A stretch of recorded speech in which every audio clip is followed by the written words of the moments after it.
मेरे प्यारे छात्र छात्राओं, आज मैं पुनः आप लोगों के सामने उपस्थित हुआ हूँ क्लास 10th का फिजिक्स का VVI प्रश्न उत्तर लेकर। आइए मेरे प्रिय छात्र छात्राओं, आप सभी लोगों का गुरुकुल SKJ क्लास में स्वागत है।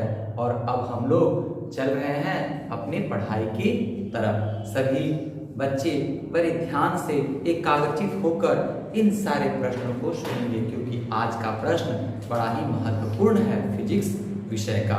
यह प्रश्न मैं क्लास 10th के लिए लेकर आया हूँ। कल से मैं क्लास 12th का साइकोलॉजी का महत्वपूर्ण प्रश्न लेकर कुछ दिन आया करूँगा। आप सभी छात्र छात्राएं से नम्र निवेदन है कि उन सारे प्रश्न को भी बड़े एकाग्रचित होकर आप सभी लोग पढ़ेंगे, मनन करेंगे। तो आइए हम लोग चलें। मेरे प्रिय छात्र छात्राओं, यहाँ पर लिखा हुआ है कि कक्षा 10 पाठ 1 भौतिक का VVI प्रश्न 2023 के लिए यहाँ पर पहला प्रश्न लिखा हुआ है। मेरे प्रिय छात्र छात्राओं, यहाँ पर पहला प्रश्न लिखा हुआ है कि किरण आरेख क्या है। यहाँ पर पहला प्रश्न है मेरे प्रिय छात्र छात्राओं कि किरण आरेख क्या है। यहाँ पर फिर से सुन लीजिए कि प्रश्न क्या है कि किरण आरेख क्या है। तो आइए अब मैं इसे समझाने जा रहा हूँ। प्रकाश की किरणों का पथ दिखाने वाले चित्रों को ही किरण आरेख कहते हैं। मेरे प्रिय छात्र छात्राओं, अभी आपने प्रश्न सुना कि किरण आरेख क्या है, तो मैंने इसका उत्तर बताया कि प्रकाश की किरणों का पथ दिखाने वाले चित्रों को ही किरण आरेख कहते हैं। अब हम लोग आगे प्रश्न पर बढ़ते हैं हुआ।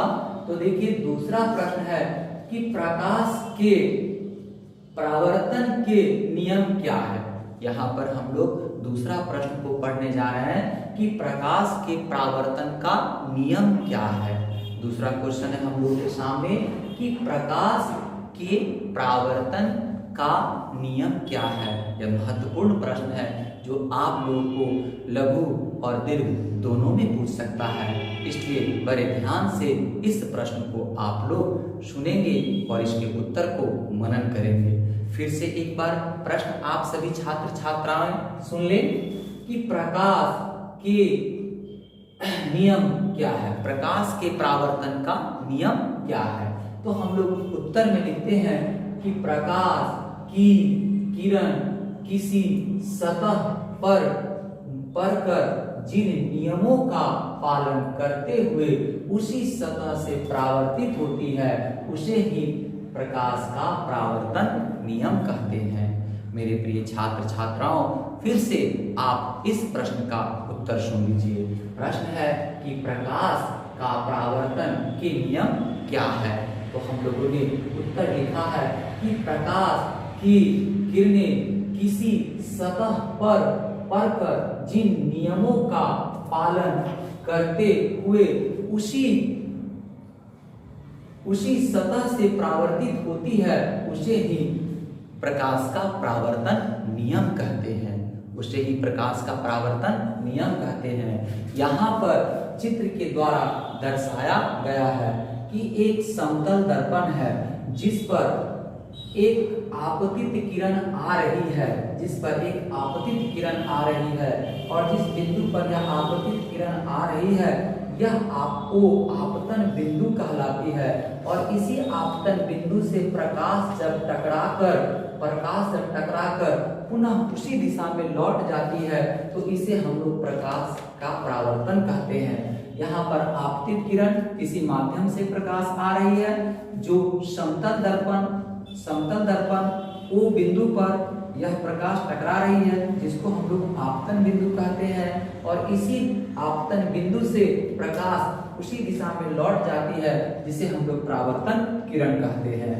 तो आपतन किरण जो आई और परावर्तन होकर जो यह चली गई और जिस बिंदु पर यह आकर मिली है, उसी को हम लोग आपतन बिंदु कहते हैं और यह समतल दर्पण पर आकर मिलती है।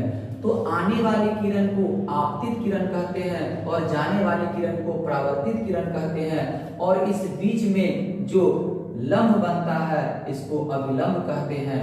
तो यहाँ पर आपने देखा बच्चों, चित्रानुसार जो दिखाया गया है कि किसी माध्यम से प्रकाश जब समतल दर्पण पर टकराती है और टकराने के बाद यह पुनः उसी दिशा में लौट जाती है, जिसे प्रकाश का परावर्तन किरण कहते हैं, और जहां से यह किरण आती है उसे प्रकाश का आपतित किरण कहते हैं, और जिस बिंदु पर यह टकराती है उसे प्रकाश का आपतन बिंदु कहते हैं।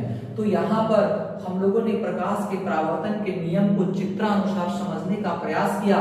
तो यहाँ पर हम लोग के सामने पहला आता है कि आपतित किरण कौन है। इसमें आपतित किरण क्या है? तो आपतित किरण जिस माध्यम से प्रकाश आई और जिस बिंदु पर यह टकराई, तो इसको आने वाले प्रकाश को ए मान लिए और यहाँ पर टकराने वाले बिंदु को ओ मान लिए, तो हमारा आपतित किरण जो हो गया ए और ओ हो गया, जो यहाँ पर दर्शाया गया है। उसके बाद आपतन बिंदु, तो जिस पर प्रकाश टकराती है यह ओ बिंदु पर प्रकाश टकरा रही है, अतः इसको हम लोग आपतन बिंदु कहते हैं। उसके बाद अभिलंब, अभिलंब तो अभिलंब जो है हमारा ओ और एन, यानी कि प्रकाश आपतित किरण इस समतल दर्पण ओ बिंदु पर पड़ी और यहाँ से टकराकर परावर्तित हुई और इसके बीच जो कोण हमारा बना, जो इस पर लंब पड़ा, वह अभिलंब कहलाता है। तो यहाँ O और N हमारा अभिलंब हुआ, O और N बच्चों हमारा अभिलंब हुआ। उसके बाद आता है आपतन कोण। तो आपतन कोण, मान लीजिए कि आपतन बिंदु पर आने वाले प्रकाश और आने वाली प्रकाश, आपतन बिंदु से आने वाली प्रकाश जब O बिंदु पर टकराती है और O बिंदु से टकराने के बाद जब प्रकाश जो है परावर्तित हो जाती है समतल दर्पण से, तो इस अभिलंब और आपतन बिंदु के बीच जो कोण बनता है इसी को हम लोग आपतन कोण कहते हैं और इसको I से सूचित करते हैं। यहाँ पर आपतन कोण जो हो गया N, O और A, यहाँ पर आपतन कोण हो गया। आपतन कोण कौन हुआ? N, O और A हमारा आपतन कोण हो गया।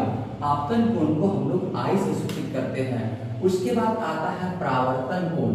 परावर्तन कोण इसमें क्या हुआ?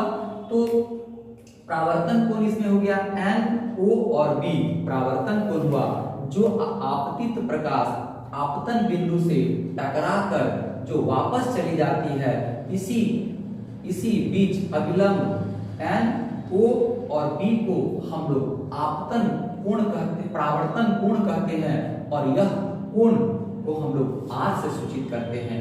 तो यहाँ पर हम लोगों ने चित्रानुसार प्रकाश के परावर्तन के नियमों को देखा कि आपतित किरण किसे कहते हैं, तो A और O आपतित किरण है, A और O आपतित किरण है। आपतन बिंदु कौन है?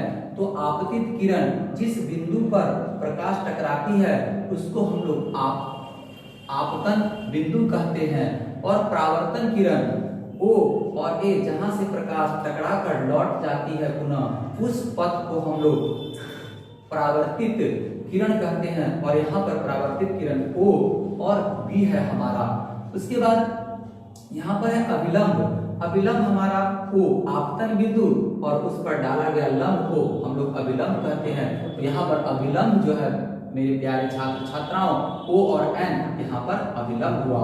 उसके बाद आपतन कोण, तो प्रकाश जिस माध्यम से आती है और आने के बाद जब वो आपतन बिंदु से टकराती है और उस पर जो लंब रखता है, इसी को हम लोग आपतन कोण कहते हैं। तो यहाँ पर हमारा आपतन कोण हो जाएगा हुआ N, O और A, यह आपतन कोण हुआ और यह कोण जो बन रहा है यह आपतन कोण हुआ, यानी कि N, O, A हमारा आपतन कोण हुआ और इसे हम लोग I से सूचित करते हैं। उसके बाद परावर्तन कोण। परावर्तन कोण जो है वह N, O, B परावर्तन कोण है, क्योंकि प्रकाश किसी माध्यम से समतल दर्पण O बिंदु पर आपतन बिंदु पर टकराने के बाद पुनः यह लौट जाती है, तो यह एक कोण का निर्माण करती है जिसको हम लोग N, ओ बी यानी कि परावर्तन कोण कहते हैं और इसको हम लोग आर से सूचित करते हैं और इसको हम लोग हुआ आर से सूचित करते हैं। तो इस प्रकार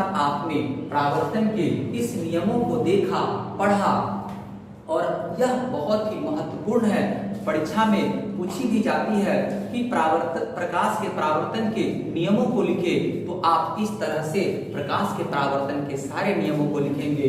कल मैं आपतित किरण, आपतन बिंदु, परावर्तित किरण, अभिलंब, आपतन कोण और परावर्तन कोण, इन सभी चीजों को परिभाषित करूंगा और आप सभी लोगों को समझाकर अच्छे से उत्तर पुस्तिका में लिखने के लिए आप सभी बुआ को प्रेरित करूंगा। मैं यहाँ पर आप सभी छात्र छात्राओं से यही विनती कर रहा हूं कि अभी थोड़ी सी समस्या है हमारे पास, अभी पूर्ण साधन के साथ मैं आपके पास नहीं उतर पा रहा हूं। आप सभी छात्र छात्राओं से थोड़ी सी धैर्य रखने के लिए मैं कह रहा हूं, मैं अच्छे से अच्छे ज्ञान आप सब लोग के पास लेकर आऊंगा ताकि आप इन सभी चीजों को समझ सके। यह एक गुरु का वादा है आप सभी छात्र छात्राओं से कि आप थोड़ी सी धैर्य रखकर विद्या अध्ययन करते रहे। मैं अच्छा से अच्छा, बेस्ट से बेस्ट चीज देने का प्रयत्न आप सभी छात्र छात्राओं को करूंगा।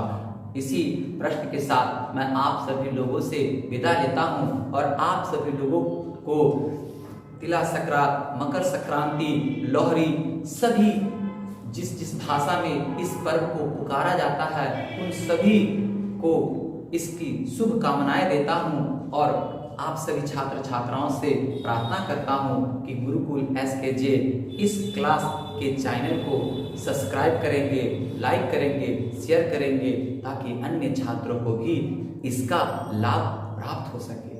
मैं आप सभी छात्रों को आशीर्वाद देता हूं। धन्यवाद।